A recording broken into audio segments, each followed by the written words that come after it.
नमस्कार मित्रांनो, तुमचं सर्वांचं स्वागत आहे पुन्हा एकदा तुमच्या आवडत्या चॅनलवरती. तर मित्रांनो, हा मी खूप दिवसांनी आय थिंक 2-3 दिवसांनी व्हिडिओ बनवतोय बिकॉज मराठीमध्ये सध्या असा काही कंटेंट नाही आहे की ज्याच्यावर व्हिडिओ बनवायला पाहिजे आणि अपकमिंग कंटेंट पण इतका काही स्ट्रॉंग नाही आहे की त्याच्यामुळे म्हणजे अनवॉन्टेड राही व्हिडिओ बनवणं. सो मी विचार केला की काय व्हिडिओ बनवायचा. बट सध्या जिओ स्टुडिओकडून एक खूप मोठी न्यूज येते की नागराज मंजुळे जो त्यांचा अपकमिंग प्रोजेक्ट होता खाशाबा जाधव, त्याला घेऊन काही न्यूज आली आहे. त्याच्यामुळे मी विचार केला की याच्यावर व्हिडिओ बनवायला पाहिजे बिकॉज हा एक खूप मोठा प्रोजेक्ट आहे नागराज मंजुळेचा. आणि हा प्रोजेक्ट एक प्रोजेक्ट नसून हा एक मोटिवेशन देणारा अशा टाईपचा मूव्ही होणार होता जो येणाऱ्या पिढीला खूप काही गोष्टी शिकवणार होता. त्याच्यामुळे या प्रोजेक्टला घेऊन खूप जास्त उत्सुकता होती लोकांची.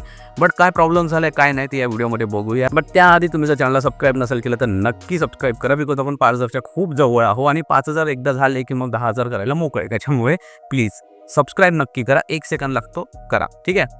तर आता बोलूया खाशाबा जाधव या मूव्हीविषयी. या मूव्हीची अनाउन्समेंट जिओ स्टुडिओने खूप आधी केलेली होती आणि आतापर्यंत खाशाबा जाधवची मेन लीडमध्ये कोण राहील याचं अजूनपर्यंत काही क्लॅरिफाय नव्हतं झालं डिरेक्टरकडून, म्हणजे नागराज मंजुळेकडून. बट आता प्रॉब्लेम अशी चालू आहे, त्याच्या कॉपीराईटला घेऊन खूप मोठी इश्यू येते. खाशाबा जाधव यांचे जे मेन रायटर आहे म्हणजे ऑलिम्पिकवीर खाशाबा जाधव या बुक्सचे जे मेन रायटर आहे ते आहे संजय दुधाणे आणि त्यांच्याकडे त्यांचे कॉपीराईट्स आहे. इवन त्यांच्या स्टोरीची जी काही लीगल ॲग्रीमेंट असतात ते पण त्यांच्याकडे आहे.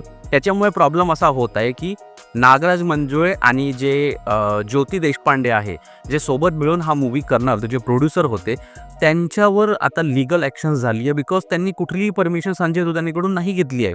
त्यांच्यामुळे आता कोर्टाने त्यांना समन्स बजावला आहे नागराज मंजुळे आणि ज्योती दुधाणे यांना की तुम्ही प्रॉपरली लीगल वेनी जा, तेव्हा कुठं ह्या गोष्टी होऊ शकतात. बट आता बघण्यात इंटरेस्टिंग राहील की विदाऊट एनी परमिशन या मूव्हीला स्टार्ट करण्याची गरज काय होती.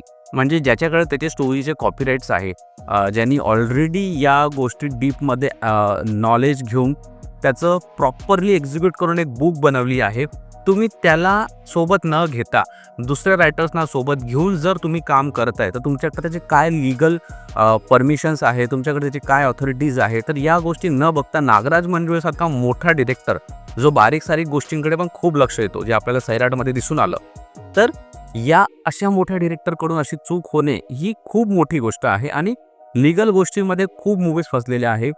खूप लोकांना वाटत असेल की नाही थोडेफार पैसे देऊन मॅटर सॉल्व्ह होतील, बट असं होत नाही. जेव्हा एखादी गोष्ट लीगल फॉर्ममध्ये फसते ना, ती त्याला पुढे जायला खूप वेळ लागतो आणि त्याच्यामध्ये एवढा पैसा लागतो की जेवढा पैसा तर मे बी या मूव्हीजमध्ये पण लागून जाईल. त्याच्यामुळे खूप सारे डिरेक्टर माघार घेऊन घेतात, पुढे जात नाही लीगल गोष्टींना घेऊन.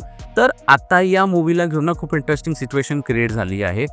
संजय दुधाणे यांना घेऊन हे मूव्ही केली जाते की त्यांची परमिशन घेऊन ही मूव्ही केली जाते की या मूव्हीला इथेच थांबवलं जाते. कारण अशा लीगल ॲक्शन्स खूप मूव्हीजवर झालेल्या आहे आणि डिरेक्टर लोकांनी लिटरली त्या मूव्हीज सोडलेल्या आहे. तर हे काही नवीन नाही राहील यावेळेस जर झालं तर. बट आय थिंक हे मराठीमध्ये फर्स्ट टाईम राहील की कुठल्या तरी अशा लीगल गोष्टींमध्ये ही गोष्ट येऊन अडकली आहे. आणि मराठी मूव्हीज म्हटलं की वाद्याचा भोवऱ्यात नेहमी फसूनच असते मराठी मूव्ही कुठली पण. इवन बॉईजसारखी मूव्हीज असतात, तिथे पण खूप सारे आंदोलन झालं ते त्याच्या घाणेरड्या गोष्टींवरून. फुलवंतीमध्ये पण स्टोरीला थोडीफार छेडछाड गेली असं पण सांगण्यात आलं होतं. तर मराठी मूव्ही आणि कॉन्ट्रोवर्सी हा काही नवीन टॉपिक नाही आहे, तो नेहमीच राहिलेला आहे आणि तो नेहमीच राहणार. बट हो, तुम्हाला जर हा व्हिडिओ आवडला असेल चॅनलला सबस्क्राईब नक्की करा. आणि तुम्हाला काय वाटतं खाशाबा जाधवला घेऊन तुम्हाला हा मूव्ही बघण्यात इंटरेस्टिंग तुम्ही आहात की नाही. मी खूप जास्त इंटरेस्टेड आहे या मूव्हीला घेऊन बिकॉज मला त्यांची स्टोरी ऐकायची आहे, मला ती मोठ्या पडद्यावर बघायची आहे आणि अशा एका ऑलिम्पिक वीरला बघायचं आहे ज्यांनी आजपर्यंत इंडियामध्ये सगळ्यात जास्त गोल्ड मेडल्स आणले, बट तरीही ते कुठे ना कुठे अंडर रेटेड राहिले. तर अशा त्याला काय म्हणेल, एका स्पोर्ट्समनला अशा एका मोठ्या माणसाची जी बायोग्राफी आहे ते बघण्यात मी खूप जास्त इंटरेस्टेड आहे. तुम्ही आत आम्हाला कमेंट सेक्शनमध्ये नक्की सांगा. भेटूया पुढच्या व्हिडिओमध्ये. तोपर्यंत take care and bye bye. आणि बघूया नवीन काहीतरी टॉपिकवर चांगली व्हिडिओ बनवूया. बाय.